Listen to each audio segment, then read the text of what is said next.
Welcome to the VMware Cloud PKS demo.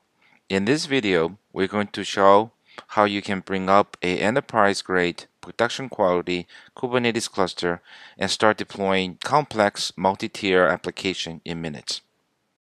To start consuming Cloud PKS, you first log into the VMware Cloud PKS portal. VMware Cloud PKS portal leverages OpenID Connect for authentication. Once logged in, you will have the option to create a Cloud PKS Smart Cluster. Cloud PKS Smart Cluster comes in multiple form factors. We will review those form factors in detail. You can also have the option to access existing cluster that has already been deployed using your single sign-on credential. Cloud PKS offers the ability to organize resources through the use of folders, projects, smart clusters, and namespaces. And also you have the ability to manage access policy by assigning users and groups to existing folders and projects. So to deploy a cluster is super easy. Simply click on the new cluster icon.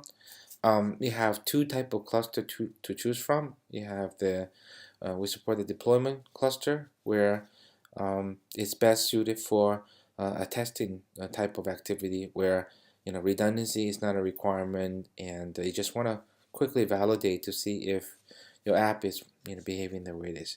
And they also have the option to deploy a full production cluster, and this full production cluster has high availability, right? Both in terms of the cluster itself as well as the redundancy across multiple zones and different availability and through use of multiple master nodes and etc database. For both the development and the production cluster, you have the ability to select the version of the Kubernetes you want to deploy, and you also have the ability to look at the networking resources that will be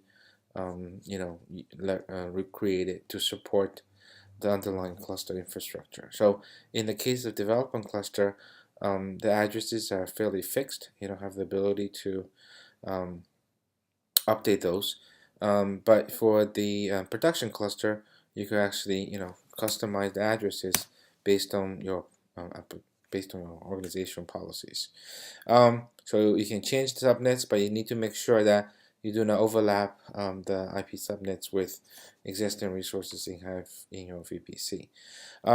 Now we have the ability to deploy a cluster across multiple geographic regions. You have US West, you have Europe, or you have US East. This is Virginia, and I'm going to select US East for my cluster here, and then also I'm going to enable privilege mode. And basically, privilege mode allows you to deploy pods with escalated permission. Example of that would be Fluentd. And by using the privilege cluster, you should be able to deploy those. Just be aware, there are some, when you are making the cluster privilege, there are some risks associated with it from a security perspective. And then I'm going to assign a name to my cluster, and then I can go ahead and create the cluster. A smart cluster with full HA takes roughly 5 to 10 minutes to create. By default, we only provision Kubernetes worker node based on application demand. So if there are no application, we will not create any worker node. A newly created cluster will always have 0 GB of memory and 0 CPU provisioned. We create 4 default namespaces. The view KE-system namespace is where the smart cluster control plane resides. You can also create new namespaces directly from the UI. Here I'm creating a new namespace called demo and assign a description, and the new namespace is now created. I could also launch the Kubernetes UI to the new cluster directly from the dashboard as well. We leverage your single sign-on credentials to access the Kubernetes UI, and once you are in the Kubernetes UI, you could start to manage the new namespaces you have created. You can view your workload specific information such as the deployments, cron jobs, daemon sets, and you will also have the ability to actually deploy application stack directly from the UI, but for the purpose of this demo, we're going to use the kubectl CTL later to show the application deployment. Now we're going to demo how you can manage the newly created cluster using the Cloud PKS API and CLI. To enable Cloud PKS CLI access, you first log into your org using your org ID and the refresh token. Then you specify the location of your smart cluster by specify the folder and the project. And once you specify the folder and the project, then you can list the available clusters within the project. After that, you will set up the authentication information of our newly created cluster by using the cluster auth setup command.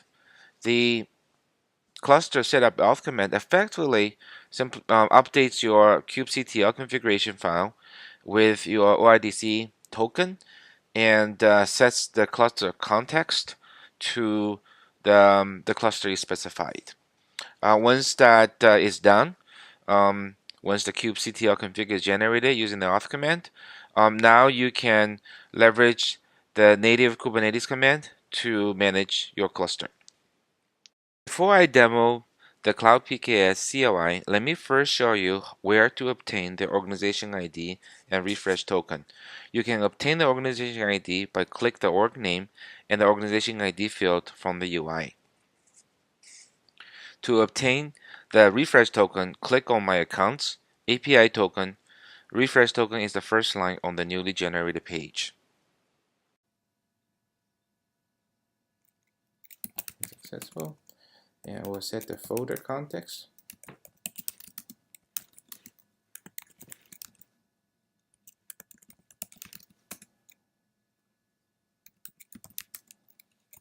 Set the project context.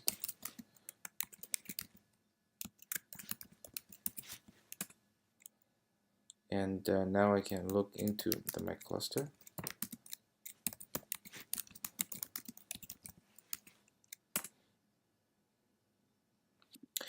Once I have this information ready, I will then set up my cluster.